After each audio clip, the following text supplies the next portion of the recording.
Hello student, मैं आपका शिक्षक मित्र आपका आपके यूट्यूब चैनल जिसका नाम वैल्यू एजुकेशन 247 है, मैं आपका हार्दिक स्वागत करता हूं। आज का वीडियो कक्षा 8 के विद्यार्थियों के लिए बहुत महत्वपूर्ण है क्योंकि आज हम गणित विषय के मॉडल टेस्ट पेपर नंबर 4 पर चर्चा करेंगे। यहाँ पर सबसे पहले हम शुरू करते हैं वस्तुनिष्ठ प्रश्नों पर चर्चा। आपके 1 से 8 तक वस्तुनिष्ठ प्रश्न आएंगे।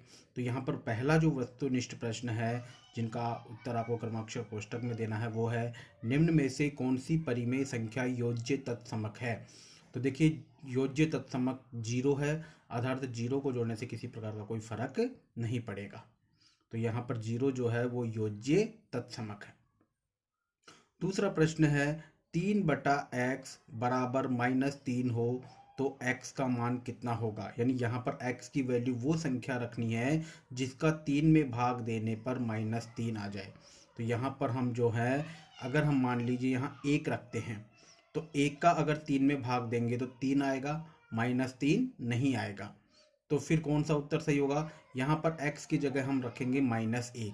जब -1 का 3 में भाग देंगे तो 3 का 1 में भाग देंगे तो 3 आ जाएगा, और यहाँ जो माइनस का चिन्ह होगा वो माइनस का चिन्ह आपके उत्तर में आ जाएगा, जैसा कि आपको यहाँ दिख रहा है। देखिए यहाँ पर देखिए आप, 3/x है, x की जगह हमने रख दिया -1। जब हम इसका भाग देंगे तो जैसे पहले मान लीजिए माइनस को हटा दीजिए, आप थोड़ी देर के लिए इस माइनस को हटा दीजिए, तो 1 का 3 में भाग देंगे तो आ जाएगा हमारा 3, और ये जो माइनस का चिन्ह है वो हमारे उत्तर में लग जाएगा। तो यानी कि 3 में -1 का भाग देंगे तो -3 आएगा। तो हमारा जो यहाँ उत्तर आएगा वो हमारा उत्तर ये -1 बिल्कुल सही है। चलिए चर्चा करते हैं अपने तीसरे प्रश्न पर। एक चतुर्भुज है ABCD में विकर्ण AC और BD एक दूसरे के लंबवत हों तो ABCD एक है। तो देखिए यहाँ पर जैसे ये एक चतुर्भुज मान लीजिए, इसका नाम भी हम रख देते हैं ABC और D। अब वो क्या कह रहा है कि AC और BD, यानी कि ये A और C और ये और B, ये B और D, ये दोनों एक दूसरे के लंबवत हैं। यानी ये यहाँ पर 90 डिग्री का कोण बनता है। लंबवत का मतलब होता है 90 डिग्री का कोण, 90 डिग्री का कोण मतलब समकोण होना चाहिए, तभी वो लंबवत होते हैं। और ये समकोण तभी आएगा जब इसकी चारों भुजाएं बराबर हों और ये सभी कोण क्या हों, 90 डिग्री के हों। और ऐसा संभव होता है केवल वर्ग में, कि वर्ग में ही चारों भुजाएं बराबर होंगी और प्रत्येक कोण, जैसे ए बी 90 डिग्री का, बी भी 90 डिग्री का, सी भी 90 डिग्री का और डी भी 90 डिग्री का। तो जब सभी 90 डिग्री के होंगे तो ये जो दो विकर्ण बने हुए हैं ये अपने आप ही एक दूसरे को 90 डिग्री पर काटेंगे, यानी कि लंबवत काटेंगे। आइए चर्चा करते हैं अपने चौथे प्रश्न पर। 100 का वर्गमूल है। देखिए 100 का वर्गमूल ज्ञात करने के लिए आपको बताई गई होगी जो है, एक तो अभाज्य गुणनखंड विधि होती है, एक भाग विधि होती है, ठीक है ना, एक बार बार घटाने की विधि होती है, 3 विधियां होती हैं। अब यहाँ पर वर्गमूल पूछा है तो सबसे अच्छी विधि जो रहती है वो अभाज्य गुणनखंड विधि रहती है, सबसे सरल भी रहती है। तो इसको हम अभाज्य गुणनखंड विधि से करते हैं। देखिए सबसे पहले हमने देखा यहाँ पर 100 का वर्गमूल ज्ञात करना है, तो 100 में 2 का भाग लगाएंगे, क्योंकि यहाँ पे पीछे 0 है ना, तो 2 का भाग चला जाएगा। तो 2 का भाग लगाएंगे तो 50, फिर 50 में 0 है तो 2 का भाग लग जाएगा, 2 का भाग लगाएंगे तो इसमें आएगा 25। और लेकिन अब 25 के अंत में है 5, तो 25 जो आएगा वो 5 के पहाड़े में आएगा, 2 के पहाड़े में नहीं आएगा। तो 5 के पहाड़े में 25 आता है 5 बार में, और 5 तो हम जानते हैं कि 5 के पहाड़े में आएगा, और यहाँ आ जाएगा 1। 1 आते ही हमारे यहाँ पर जो ये संक्रिया है, ये काम है, ये खत्म हो जाता है। अब हमें वर्गमूल के लिए क्या करना पड़ता है, जोड़े बनाने पड़ते हैं। यानी यहाँ जो ये दो लिए हैं हमने, 2 और 2, इनमें से 1 2 यहाँ ले लेंगे हम। इसी प्रकार से ये 2 5 हैं, इनमें से भी 1 5 यहाँ ले लेंगे, और जब इन दोनों को गुणा करेंगे तो 2 पंजे हो गया 10। इसका मतलब इसका जो वर्गमूल आएगा, 100 का वर्गमूल वो आएगा 10। वर्गमूल करने के लिए सबसे पहले टुकड़े करते हैं, अभाज्य गुणनखंड करते हैं, और फिर उसके जो जोड़े बनाते हैं, 2 2 में से 1 1 लेकर के। अगला प्रश्न है 1331 में के घनमूल के इकाई का अंक होगा। यानी कि यहाँ पर पहले जो है इसका घनमूल करना है 1331 का, और फिर इसके इकाई का अंक बताना है। तो ये तो क्रिया बहुत बड़ी हो जाएगी। तो हम क्या करते हैं, जो हमारा जो इसमें जो भी संख्या दे रखी है, जैसे 1331 दे रखी है, तो हम इसका लास्ट जो अंक है पूरी का घन नहीं करेंगे, बल्कि हम केवल इसका जो अंतिम अंक है एक, यहाँ एक है तो एक का ही घन करेंगे, यानी एक गुणा एक गुणा एक। यहाँ दो होता तो दो गुणा दो करते। तो जब एक को एक से तीन, एक को एक से गुणा करेंगे तो एक, और फिर उसको एक से गुणा करेंगे तो एक आएगा। अर्थात यहाँ पर जब इस पूरी संख्या का भी अगर हम घन करेंगे तो उसका भी जो इकाई का अंक आएगा वो एक ही आएगा। तो यहाँ पर एक ऑप्शन कहाँ है, द ऑप्शन में है। तो द ऑप्शन में है तो यहाँ पर हमारा जो सही उत्तर होगा द होगा, और हम यहाँ द भर देंगे। अगला प्रश्न है पी, इसको हम मूलधन बोल रहे हैं, यानी मूलधन को पी से संकेत कर रहे हैं, ब्याज की दर को हम आर से संकेत कर रहे हैं, और समय को हम एन, टी न लेकर, कहीं कहीं पे टी भी लेते हैं, यहाँ टी न लेकर के यहाँ लिया है एन। होने पर चक्रवर्ती ब्याज का सूत्र ज्ञात कीजिए। देखिए चक्रवर्ती ब्याज का जो सूत्र होता है वो आप यहाँ देखेंगे। देखिए चक्रवर्ती ब्याज का सूत्र होता है, हमने हिंदी में ऐसे लिखते हैं, हम मूलधन गुणा एक प्लस दर बटा 100, और यहाँ पर जो है ब्रैकेट के ऊपर आता है समय, घात में होता है समय। ये हमारे क्या है, चक्रवर्ती ब्याज का सूत्र है। ठीक है, अब वो क्या कह रहा है, मूलधन की जगह हमें लिखना है पी, एक की जगह ये एक आई गया, और दर की जगह वो उसने लिखने के लिए कहा है आर, ये 100 की जगह 100 आ गया, और समय की जगह लिखने के लिए कहा है उसने एन।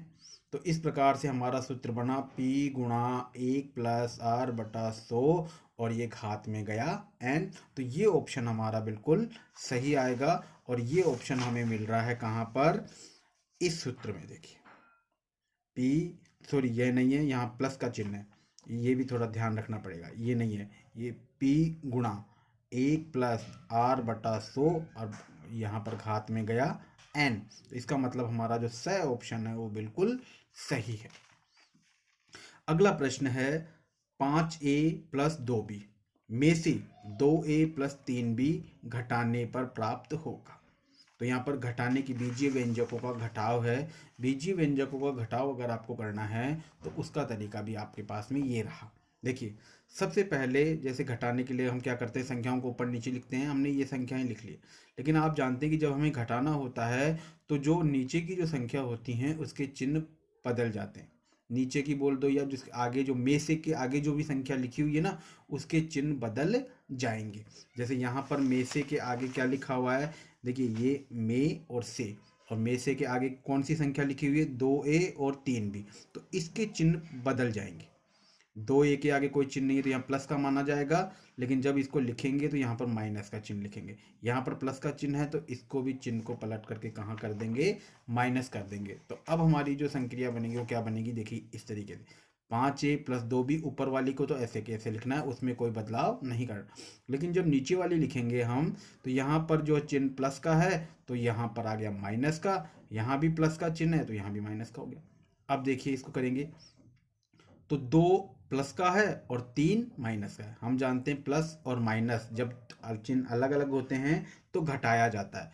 तो 3 में से 2 गया तो हमारे यहाँ पर बच गया -1, क्योंकि चिन्ह हमेशा बड़ी संख्या का आता है। बड़ी संख्या कौन सी, यहाँ 3 है, और 3 के आगे चिन्ह कौन सा है, माइनस का, तो यहाँ पर हमारा माइनस आएगा। यानी एक बी भी लिख सकते हैं और ओनली बी भी लिख सकते हैं। यहाँ पर देखिए 5 है प्लस का और 2a है माइनस का, यहाँ भी विपरीत चिन्ह हो गए, तो विपरीत चिन्ह घटते हैं, तो 5 में से 2 गया तो क्या बचेगा हमारे पास में, 3a। तो इस तरीके से हम जो है यहाँ पर हमारा उत्तर आएगा 3a माइनस 1b। अब यहाँ देखते हैं कि हमारा ये ऑप्शन कहाँ दे रखा है, 3a माइनस b भी बोल सकते हैं और 1b भी बोल सकते हैं। तो ये ऑप्शन हमारा बिल्कुल सही है, तो यहाँ हम भर देंगे स। अब आइए चर्चा करते हैं हम 8वें प्रश्न पर। ये हमारा घातांक से संबंधित प्रश्न है। -2 ब्रैकेट m+1 हो गया, गुणा ब्रैकेट -2 और ये 4 हो गया, बराबर -2 की घात 6 हो। तो m का मान ज्ञात करना है, यानी इस m का मान हमें मालूम करना है। तो देखिए सबका आधार बराबर है, यहाँ भी आधार 2 है, यहाँ भी आधार 2 है और यहाँ भी आधार 2 है। जब आधार बराबर होता है और बीच में अगर गुणा का चिन्ह होता है तो हम जानते हैं कि घातें जुड़ जाती हैं। ठीक है, तो यहाँ पर इसको हम जोड़ के रूप में लिखेंगे इस तरीके से। देखिए ये यहाँ देखिए ये देखिए ये हैं, आधार बराबर है, तो ये जो घात है हमारी, ये पहले मैंने लिख दिया m+1। ये गुणा का चिन्ह है, मैंने अभी बताया कि अगर आधार बराबर है और बीच में गुणा का चिन्ह है तो ये गुणा का चिन्ह प्लस में बदल जाएगा, तो +4 हो जाएगा, और बराबर, ये बराबर यहाँ आ जाएगा, और ये 6 ऐसे कैसे लिख देंगे। अब इसका पक्षांतरण करेंगे हम। तो ये m खुद की जगह बैठा है, पहले सबसे पहले बराबर का चिन्ह लगा लो। अब देखो कि कौन खुद की जगह बैठा है, पहले उसको लिखो। देखो यहाँ पर ये m खुद की जगह बैठा है, यहाँ इस m को उतार दिया, और यहाँ ये 6 बराबर के इधर खुद की जगह बैठा है, इसको यहाँ लिख दिया। गलत कौन बैठा है, अब उनको दूसरी तरफ खींच के लाओ। 1 और 4 ये दोनों गलत बैठे हैं, इनको होना इधर चाहिए था, ये बैठे इधर हैं, तो इन दोनों को इधर लाएंगे। तो इसके आगे का जो प्लस का चिन्ह है वो माइनस में बदल जाएगा, इसके आगे भी प्लस का चिन्ह है, तो ये भी इधर, जब इधर आता है बराबर के इधर आएगा तो इनका चिन्ह पलट जाएगा। तो m बराबर ये 6 का 6 आ गया, और ये दोनों माइनस की संख्याएं ये आपस में मिल जाएंगी। तो माइनस के कितने हो गए, 1 और 4 5। तो m बराबर 6 में से 5 गया, तो कितना बचेगा हमारे पास में, 1। तो इस तरीके से हमारा यहाँ पर जो उत्तर आएगा वो आएगा 1। तो द ऑप्शन में ही एक उत्तर दे रखा है, तो ये हमारा उत्तर जो है द बिल्कुल सही है।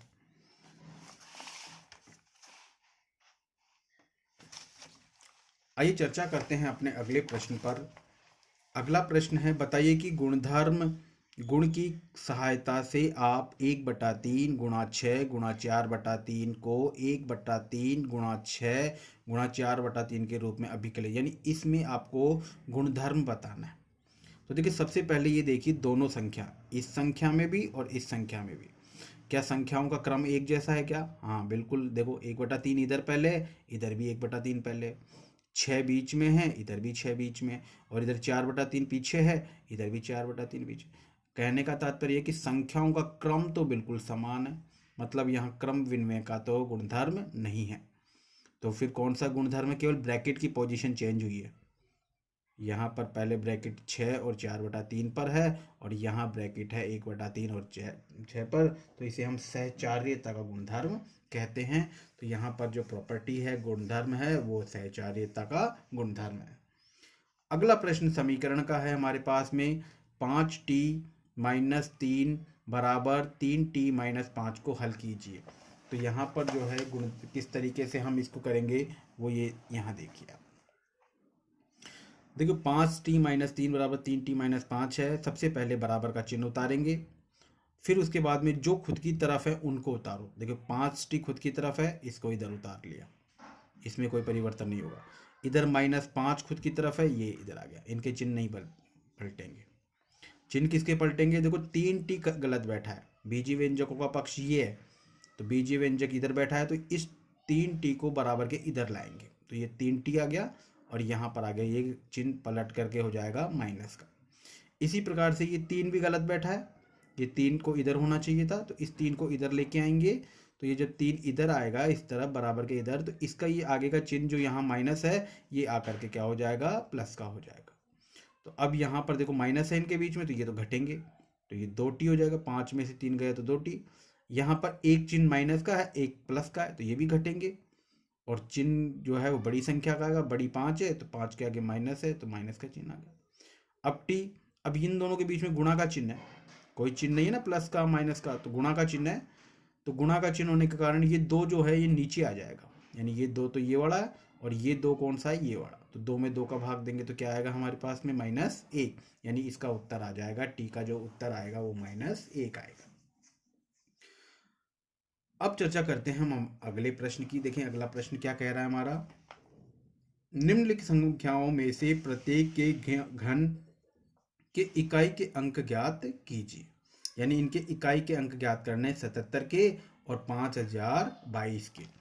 तो वही अभी थोड़ी देर पहले ही मैंने आपको इस प्रश्न को समझाया था, वही प्रश्न है ये, कि हम सबसे पहले क्या करेंगे, जैसे 77 है तो इसका घन नहीं करेंगे, हम केवल जो लास्ट डिजिट है हमारी, जो लास्ट अंक है उसका घन कर लेंगे। तो 7 का घन करेंगे, 7 × 7 × 7। तो पहले 7 को 7 से गुणा करेंगे तो 49, और फिर 49 को इस 7 से गुणा करेंगे तो ये आ जाएगा 343। अब इस संख्या में देखना है कि इकाई का अंक क्या है। तो इसमें इकाई का अंक है 3। तो इसका मतलब जब 77 का भी अगर हम घन करेंगे, उसको 77 गुणा 77 गुणा 77 करेंगे, तो उसमें भी इकाई का अंक 3 ही आएगा। इसी प्रकार से 5022 है, तो इसमें लास्ट अंक देखेंगे 2 है, तो इसके 2 का हम घन करेंगे तो 2 गुणा 2 हो जाएगा। तो 2 को 2 से गुणा करेंगे 4, इस 4 को 2 से गुणा करेंगे तो 8। इसका मतलब इसका जब हम घन करेंगे पूरी संख्या का, तो उसके इकाई का अंक भी कितना आएगा, 8 ही आएगा। अगला प्रश्न देखिए। अगला प्रश्न आपको कह रहा है वो कि आपको निम्नलिखित का अनुपात ज्ञात करना है। यानी 5 मीटर है और इसका यहाँ 10 किलोमीटर है। तो सबसे पहले तो ये समझ लीजिए कि यहाँ दोनों जो हैं, जो इकाई जो यूनिट हैं वो अलग अलग हैं। दोनों यूनिट अलग अलग कैसे हैं? यहाँ पर तो है 5 मीटर, एम मतलब मीटर, और इधर है 10 किलोमीटर। यानी ये मीटर है, ये किलोमीटर। तो इनको सेम करना पड़ेगा। सेम करने के लिए क्या करेंगे, हम इस किलोमीटर को भी मीटर में बदलेंगे। और हम जानते हैं कि 1 किलोमीटर में मीटर होते हैं 1000। तो किलोमीटर को जब मीटर में चेंज करते हैं, छोटी कक्षाओं में भी आप पढ़ चुके हैं, तो 1000 से गुणा कर देते हैं। तो यहाँ तो हो गया 5 मीटर, ऐसे कैसे आ जाएगा? और यहाँ पर इस 10 को गुणा करेंगे 1000 से, तो ये आ जाएगा 10,000। ठीक है। अब 5 और इधर हो गया 10,000। अब 5 के पहाड़े से इनको काटेंगे, तो 5 के पहाड़े में 5 आता है एक बार में, और 5 के पहाड़े में ये जो 10 आएगा 2 बार में, और ये 3 जीरो इसकी ऐसे कैसे उठ के आ जाएंगी ये 3 जीरो। तो हमारा उत्तर आएगा 1:2000। इस तरीके से हमने यहाँ पर जो है 12 प्रश्नों तक चर्चा की है। आगे भी आपको इसी तरीके के वीडियो देखने को मिलेंगे, और मैंने बहुत ही अच्छी तरीके से, शानदार तरीके से आपको समझाने का प्रयास किया है, और आशा भी करता हूँ कि आपको अच्छे से समझ में भी आ गया होगा। अगर वीडियो पसंद आया है, आगे भी ऐसे वीडियो देखना चाहते हैं, तो चैनल को सब्सक्राइब करें और अपने दोस्तों के साथ शेयर करें। धन्यवाद।